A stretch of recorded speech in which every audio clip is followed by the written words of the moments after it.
الحمد لله الذي أحيانا بعد ما أماتنا وإليه النشور.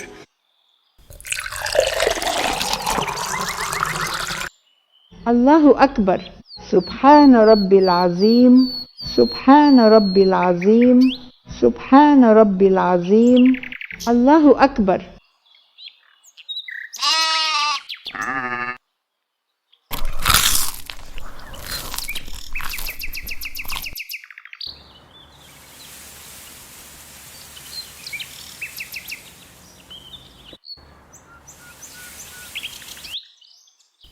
صلي على النبي يا نعمات. عليه الصلاة والسلام.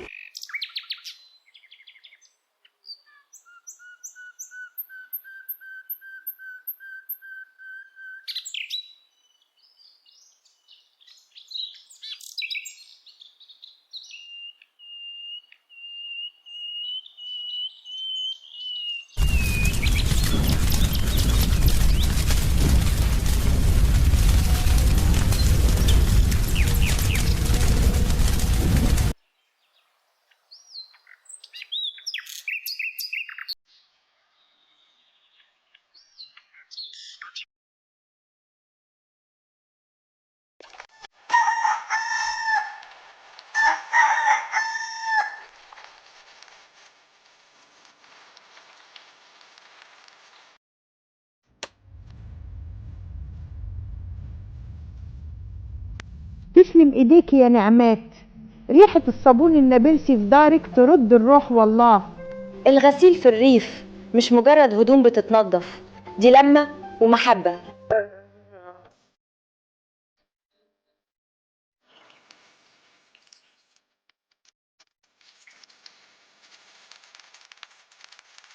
النشير ده فن.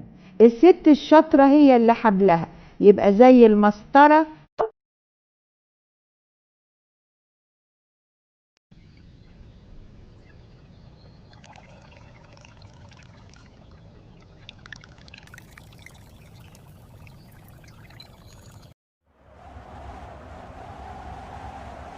تعبنا بس بفايدة. الغسيل خلص والبيت ريحته نظافة. تسلم ايدك يا ست الكل، يوم الغسيل معاكي عدى زي النسمة. يا نعمات الحي ملزاد، ديون تجهيز بنتنا لسه عليا، والقرشين اللي معانا يدوب يقضوا البيت بالعافية، واخواتي وعيالهم منورينا ومش عايزهم يحسوا بحاجة. ربك كريم يا حامد، الأخوات لبعضيهم والبيت اللي فيه حبايبنا ربنا بيبارك في زاده، وأنا شايلة حالجي على جنب للظروف خدوا وبيعوا لحد ما ربنا يكرم. يا حكيم، أخوك حامد شايل جبل على كتافه وساكت. الديون كسر ظهره وهو مش عايز يحسسنا. حامد يا ساتر يا رب، ليه ما قالش ده احنا لحمه ودمه؟ لازم نتصرف يا اخوي، بس حامد نفسه عزيزة، لو عطيناه فلوس في ايده مش هيرضى. يا حامد يا اخويا، فاكر الارض اللي قلتلي انك محتاج حد يشتريها؟ انا هشتريها منك. انا وحسين قررنا وعايزينك بقى انت اللي تشرف عشان احنا مش هنعرف احسن منك. وكمان يا حامد، انا كنت ناوي اجدد شقتي اللي موجودة هنا ومفيش غيرك اتمنه على مالي. اتصرف منهم يا حبيبي زي ما انت عايز، ويا سيدي ابقى رجعهم. يا حبايب ماما كريمة، الأخوات مش بس اسم في البطاقة، الأخوات هم السقف اللي بيحمي من برد الدنيا. ازرعوا الحب في قلوب عيالكم، علموهم إنهم السند الحقيقي لبعض عشان يفضل دايما دفى العيلة منور بيوتنا. يلا يا نعمات تعالي، أنا مجهزة شوية ماسكات من لندن تجنن. يا نعمات بليز، بشرتيك محتاجة ريفرش. أنا هعمليك شوية ماسكات يخلوا حامد يفتكر إنه اتجوز واحدة تانية. يا ساتر يا رب، ايه دي؟ ايه اللي بتدهنيه على وشي ده يا ست كاميليا؟ ده شبه الملوخية الناشفة. سيبيها يا نعمات، كاميليا عايزة تخليكي فرحانة، والست يا بنتي لازم تهتم بنفسها. يا مراري يا ابوي، ايه الهباب اللي على وشي ده؟ ده حامد لو لمحني هيطردني من الدار ويطلقني بالتلاتة. Don't worry يا نعمات، الماسك هيشيل كل ستريس من وشك. البسيها بعد ما تغسلي وشك، الستايل ده هيكون حلو عليكي قوي. شكرا يا حبيبتي. يا بناتي، الزينة مش بس مكياج أو عباية، الزينة هي جبر الخاطر. كاميليا لما فرحت نعمات كانت بتطبطب على قلبها قبل وشها. نعمات نورت عشان حست بغلاوتها عندنا، والجمال بجد إننا نحلي أيام بعض بأقل حاجة.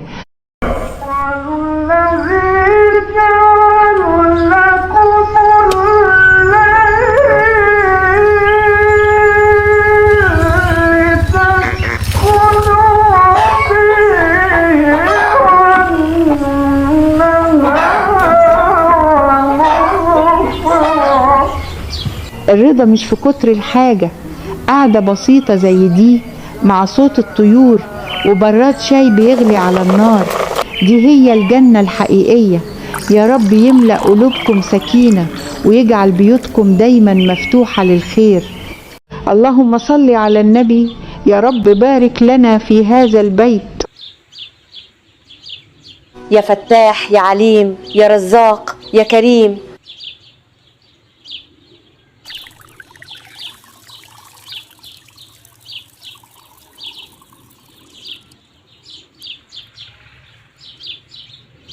بسم الله.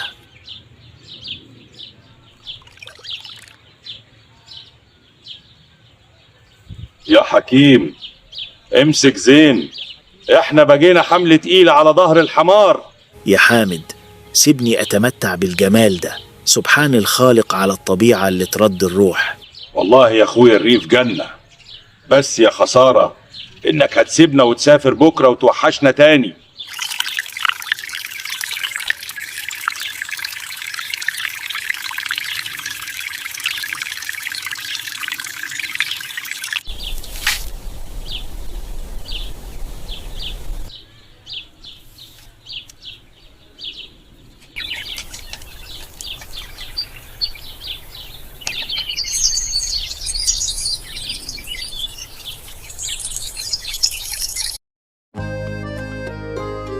يا حسين، شوف النيل النهاردة، سبحان الله، هدوءه ومنظره بجد يريح الأعصاب، يجنن. بس الأجمل من المنظر هو إننا رجعنا نشوفه سوا.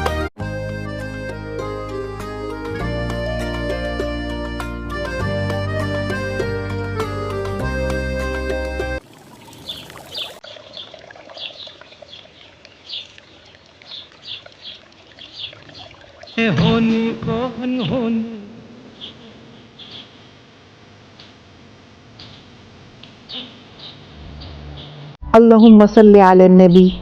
يا نعمات، سويتي اللحمة؟ ايوه يا ماما كريمة، وطابت كمان.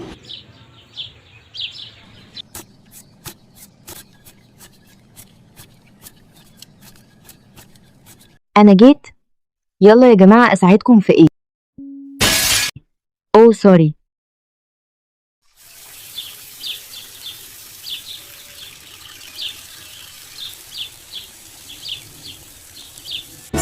دفى العيلة جمعنا من تاني في زمن جميل كله حناني.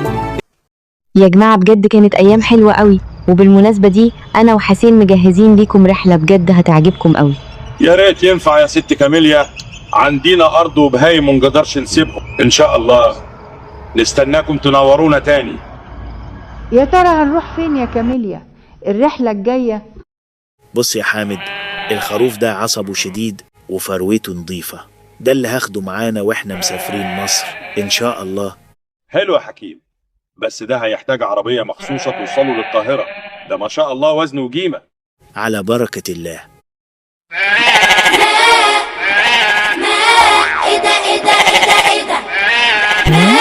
مين اللي بيعمل كده؟ اللي بيعمل كده ويقول ما. والله ما هقفل الشنطة يا ماما كريمة إلا لما تاخدي البطتين دول، ده أنا منقياهم بالوحدة. يا نعمات، الله يصلح عليك، كل دول بطتين. ليه يا حبيبتي تكلفي في نفسك كده؟ هتوحشيني يا نعمات. انتي أكتر يا ماما كريمة، استودعكم الله. هتوحشيني يا ست كاميليا. يلا يا جماعة هنتأخر على القطر. هتوحشوني يا اخواتي، حستناكم تنورونا من تاني قريب.